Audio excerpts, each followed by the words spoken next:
ఏంటమ్మా మళ్ళీ వచ్చారు?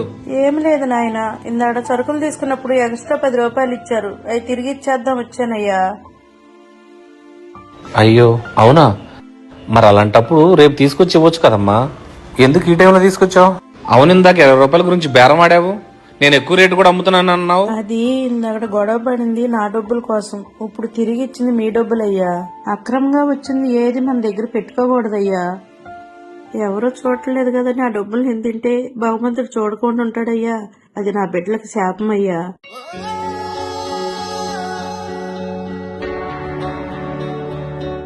సార్ నమస్తే.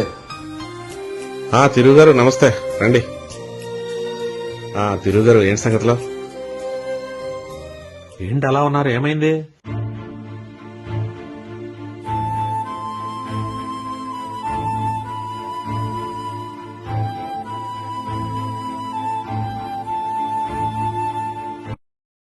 సార్ మీరు నన్ను క్షమించాలి.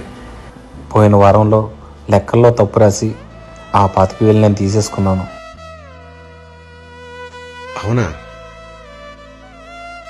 అసలు నేను అదేం గమనించలేదు. మరి మీరు ఉంచుకోవచ్చు కదా, ఎందుకు తెచ్చిచ్చారు మళ్ళీ?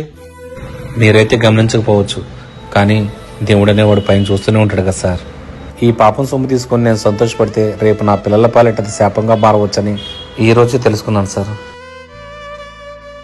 సారీ అండి, ఇంకెప్పుడు ఇలాంటి తప్పు జరగదు.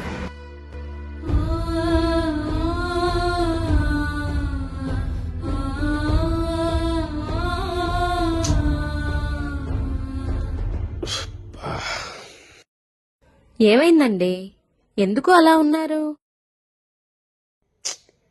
ఏం లేదు పావని, తను డబ్బులు ఇచ్చెళ్ళాడు కదా, అదే ఆలోచిస్తున్నా. పోనీలండి, తప్పు చేసినా సరిదిద్దుకున్నాడు, అది గొప్ప విషయమే కదా. మన కష్టం మనకు మిగిలితే చాలండి, మోసంతో వచ్చేది ఏది కూడా మనకు వద్దండి. ఆయన చెప్పినట్టు అది ఎవరి బిడ్డలకైనా శాపమే కదండి. చూస్తున్నాం కదండి, ఈ క్షణమే మనది, తర్వాత ఏం జరుగుతుందో ఎవ్వరికీ తెలియదు. మొన్నొచ్చిన కరోనా చాలా గుణపాఠాలని నేర్పింది కదండి. 1 గంటకి 1 కోటి రూపాయలు ఖర్చు పెట్టగలిగిన ధనవంతులు కూడా ప్రాణాలు కాపాడుకోలేక కనుమరుగైపోయారు కదండి. ఈ లోకంలో ఏది శాశ్వతం చెప్పండి?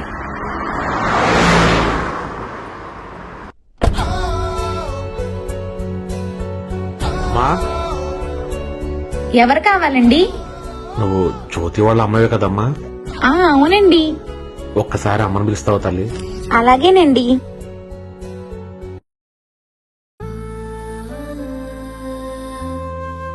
సార్ నమస్కారం సార్. నమస్కారం అమ్మా.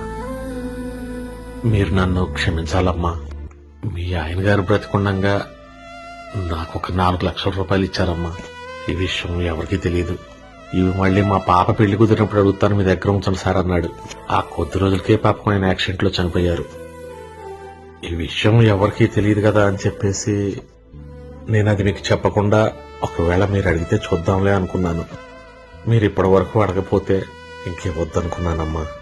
ఇది అన్యాయంగా తీసుకున్న డబ్బు, ఇది నా బిడ్డలకు శాపమని ఓ మనిషి ద్వారా తెలుసుకున్నానమ్మా. ఇది మీకు చెందాల్సిన డబ్బమ్మా, వడ్డీతో కలిపి 5 లక్షలు తీసుకోండి అమ్మా. నేను అప్పుడే మీ కష్టాల్లో ఇవ్వాల్సిందమ్మా, తప్పు చేశాను, క్షమించుతాను.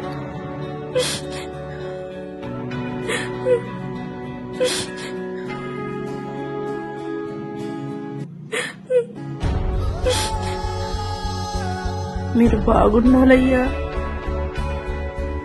ఇంకొకరి కష్టాన్ని నువ్వు అన్యాయంగా తింటున్నావా? ఇది భగవంతుడు చూస్తూనే ఉన్నాడు. ఇది మీ బిడ్డలకు శాపం.